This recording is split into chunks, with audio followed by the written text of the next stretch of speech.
All right, tactical mindfulness or mindfulness-based tactical instruction. We've been talking about the different ways that we can practice this. We talked about why in the previous video and how it's going to help us in our response, in our situational awareness when we're out there on duty. And if you remember, we talked about guided breathing or combat breathing as that first strategy, that first step in improving my mindfulness. Then we talked about SILS, stop, look, listen, smell, right? And I can practice those just like my breathing. I'm going to practice those first in a safe place, in a controlled space, and then I can implement them into the different training, the different exercises that I have going on. So we did combat breathing, we did SILS. Today we're going to talk about progressive muscle relaxation. I really like this one. I like this one a lot like a body scan because I can incorporate it into the end of a DT session, like here in the mat room. I can incorporate it into the end of a physical workout, PT time. There's lots of different places. I've even used this before an exam in the classroom, right? Because in that kind of a situation, I'm just pent up with energy. My mind is going a million miles an hour and I know I gotta focus because this test is right before me. I'll just do progressive muscle relaxation even as I'm sitting there in that desk, and then I can focus and I'm ready to go on that test. It's a little different than a body scan. Maybe you know body scans where you're intentionally directing your mental awareness, your cognitive awareness to different parts of your body. That's valuable, don't get me wrong. I like progressive muscle relaxation because in addition to focusing that attention by tightening and then releasing different muscle groups, I am actively experiencing, I'm noting, I'm aware of that sensation. And so again, if you remember all the way back when we were in the shoot house, we talked about having that weapon light. There are times, and rightly so for my survival, that autopilot kicks in and directs that spotlight of my attention. Great. The problem is, if it's stuck on autopilot and I have no control. Mindfulness is allowing me to first of all, to recognize, whoa, my attention just got taken away. Then mindfulness allows me to bring my attention back to where I decide it needs to be. So, progressive muscle relaxation. Here's what we're going to do. We are just going to focus on different muscle groups and we are going to tighten them, hold that tension, and then release. Okay, why is this important? Again, because it's giving me something to focus on and it's giving me a sensation that I can take note of and be aware of. Again, that situational awareness. You can do this in different ways. I like to start from the ground up. Literally from being grounded. Why is this important?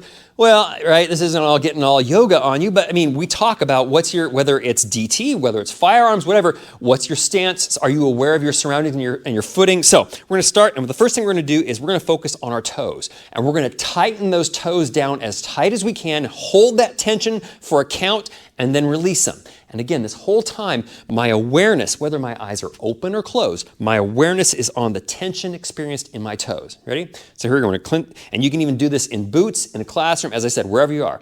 We're going to tighten those toes, curl those toes down and hold them. 4, exhale, 2, 3, 4. One more, inhale.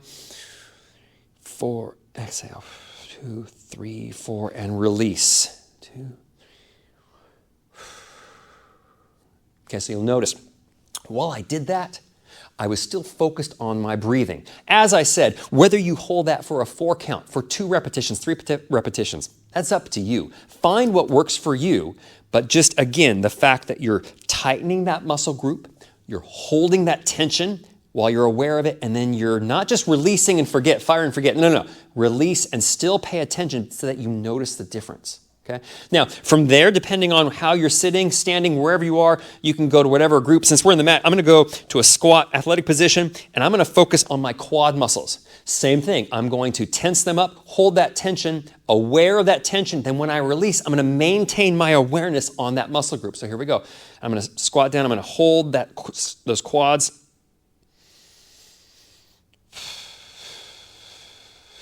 Still tight. And then release, but still holding the position and still focused on my breathing, right?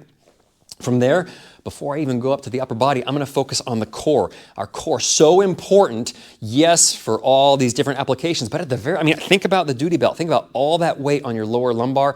Strengthening my core is so important. So I'm going to just tighten up that core. Don't do this right after you eat. And then release. Still breathing, still focused on that sensation now that it's relaxed. Okay, from there we're going to go to the biceps. And the same thing, almost like you're holding a bar across, you're going to bring it up and just squeeze as tight as you can, almost like you're doing a pull-up here. Again, eyes open, eyes closed. Doesn't matter. Working on that breathing. Release. Right? Even shaking out the arms. Last one, our hands, right? Whether it's grappling, whether it's firearm manipulation, these are important. So we're going to just tighten those fists and just squeeze down.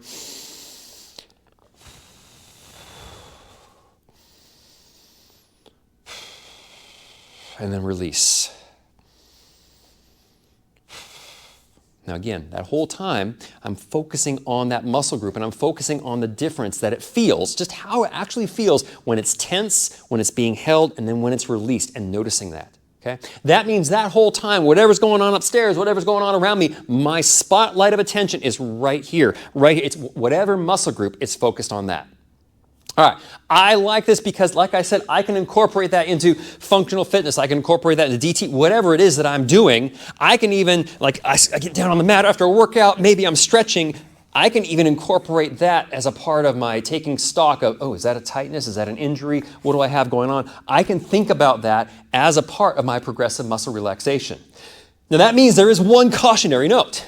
Is unlike combat breathing, unlike SILS, when you're doing progressive muscle relaxation, before you do it, take stock of any tightness, any injuries, recurring injuries, anything like that that you got going on, right? For example, let's say we were just doing some grappling here and you just got the best of me and man, my quad is just really sore. Okay, I'm gonna take note of that, and if I'm doing progressive muscle relaxation and I'm tightening my quads, maybe I just skip that, like, you know what, I'm just gonna do my calf muscles instead, okay? Because I don't wanna get a cramp or injure it. Fine. Or maybe that means I'm still going to do it, but I'm going to dedicate even more intentional awareness, and I'm going to tighten and get that tension until I start to feel, okay, almost like feeling that Charlie horse, and stop it right before then. Either way is fine, whatever works for you, just so that you know going into this, you need to be aware because you don't want to injure yourself practicing progressive muscle relaxation. All right? So, combat breathing, SILS, progressive muscle relaxation, are they the end-all be-all? No, by no means. But my hope is they give you that foundation, 3 steps you can start taking to incorporate mindfulness, first of all, in your own practice. Does it work for me? Does it work for my mission? And then custom tailoring it so it's a part of your regular training activities.